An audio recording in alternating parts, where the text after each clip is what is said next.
All right, today I'm going to be covering the 12 holistic sexuality keys, which can also be considered the holistic sexuality keys, which are also integrated with the sacred sexuality, holistic sexuality keys.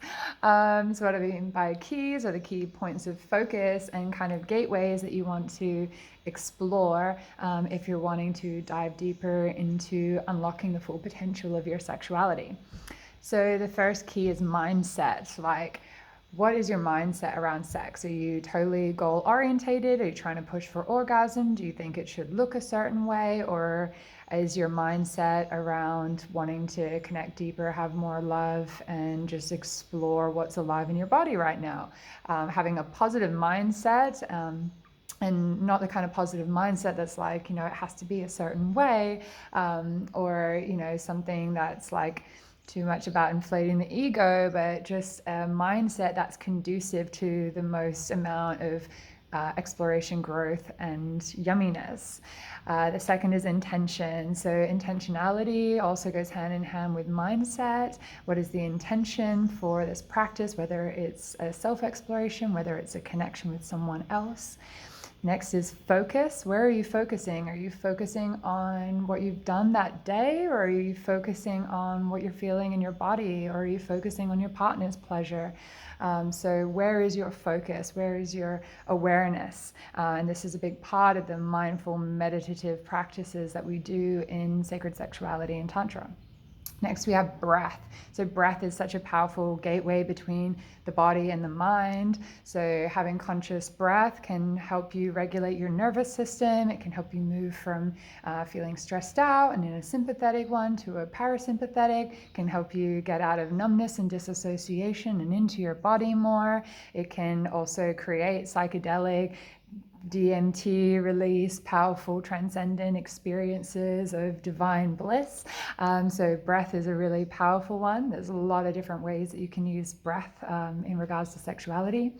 Next is sound. So how are you sounding? Are you suppressing your sound? Are you like trying to be as quiet as possible because you have conditioning or situations growing up where you have to be quiet and not disturb people, and you don't want to be inconsiderate and have your pleasure negatively affect someone else? So that was a really big one for me. It was like being overly considerate and blocking myself off. Or are you using fake sounds? So a lot of people are faking all these sounds to sound like porn stars.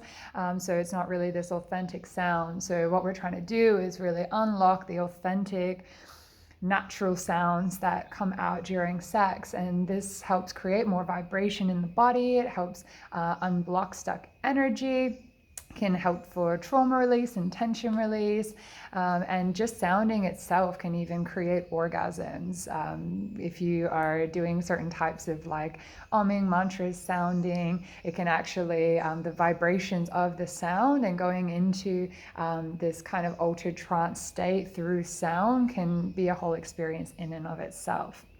Next, we have movement. How is your body moving? Is it like faked movement where you're trying to put on a show? Is it that you're like quite stiff and locked up and unsure of how your body's moving? Or is your body open? Is it fluid? Is it like this organic, yummy kind of movement?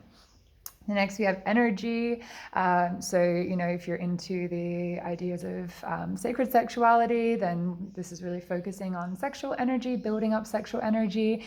But if you're not even into that, then you could just use this key around different energy levels and the energy of the situation. Is it like fast, hard, and hot? Is it like slow and mellow? So there's a lot of different ways you can interpret energy and how you want to focus on energy. Next is speed.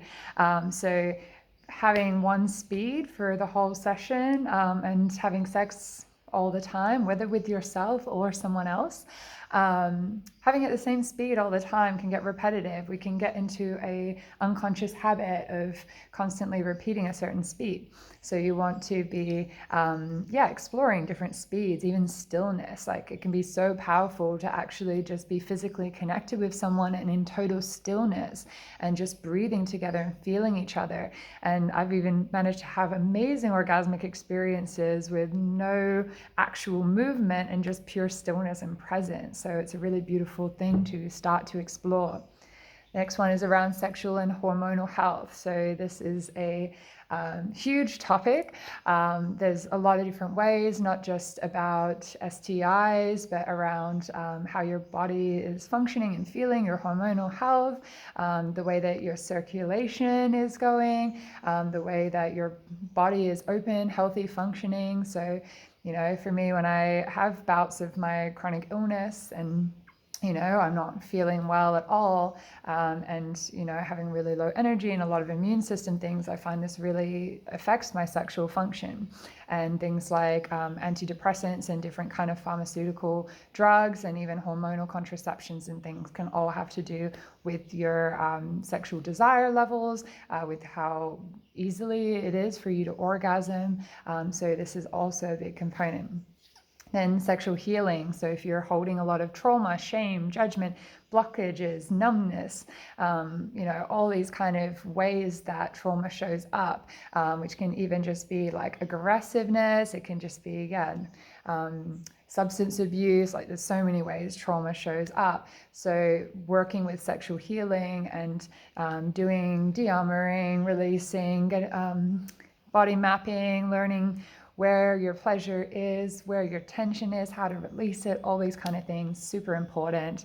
And doing sexual healing in relation is also really, really beautiful. But as people saw in my webinar, there's so much you can do for sexual healing by yourself without needing a partner. Then sexual training.